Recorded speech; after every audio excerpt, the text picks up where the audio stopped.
നമസ്കാരം. വിശ്വഹിന്ദു പരിഷത്തിൻ്റെ ഷഷ്ഠബ്ദപൂർത്തി ആഘോഷത്തോടനുബന്ധിച്ച് ഭാരതം ഒട്ടാകെയും കേരളത്തിൽ പ്രത്യേകിച്ചും ധാരാളം പരിപാടികൾ വിശ്വഹിന്ദു പരിഷത്ത് ഇതിനകം നടപ്പിലാക്കി കഴിഞ്ഞിരിക്കുന്നു. സ്ത്രീ സുരക്ഷ, രാഷ്ട്രസുരക്ഷ, ധാർമ്മിക ക്ഷേത്ര, രാഷ്ട്രീയ ഏകാത്മകത എന്നീ പരിപാടികളാണ് കേരളത്തിൽ നമ്മൾ ഇതിനു വേണ്ടിയിട്ട് നടത്തുന്നത്. രാഷ്ട്രീയ ഏകാത്മതയ്ക്ക് വേണ്ടിയിട്ട് ഹൈന്ദവ ആഘോഷങ്ങൾ കേരളത്തിൽ അങ്ങോളം ഇങ്ങോളം നമ്മൾ ഇന്ന് ധാരാളമായിട്ട് നടത്തി വരുന്നു. രാമനവമി, ദുർഗാപൂജ, മറ്റ് ഹൈന്ദവ ഉത്സവങ്ങൾ നമ്മൾ ഇന്ന് കേരളത്തിൽ വളരെ വിപുലമായിട്ട് ആഘോഷിക്കുന്നു.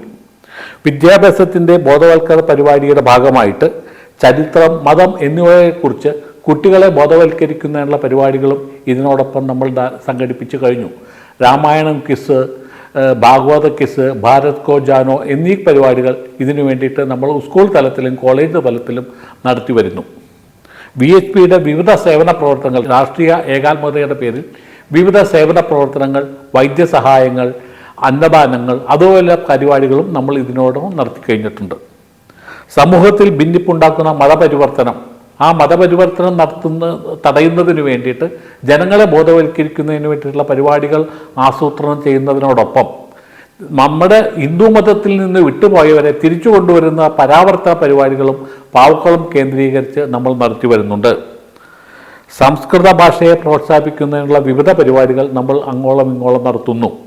ഇതുകൂടാതെ ദേശീയ ഐക്യത്തിൻ്റെ തത്വം, സനാതനധർമ്മം പ്രചരിപ്പിക്കുന്നതിനോടൊപ്പം ദേശഭക്തി വളർത്തുന്നതിന് വേണ്ടിയിട്ട്, പ്രത്യേകിച്ച് യുവജനങ്ങൾ ദേശഭക്തി വളർത്തുന്നതിന് വേണ്ടിയിട്ടുള്ള കാര്യക്രമങ്ങളും നമ്മൾ ഇതിനോടകം ആരംഭിച്ചു കഴിഞ്ഞിരിക്കുന്നു.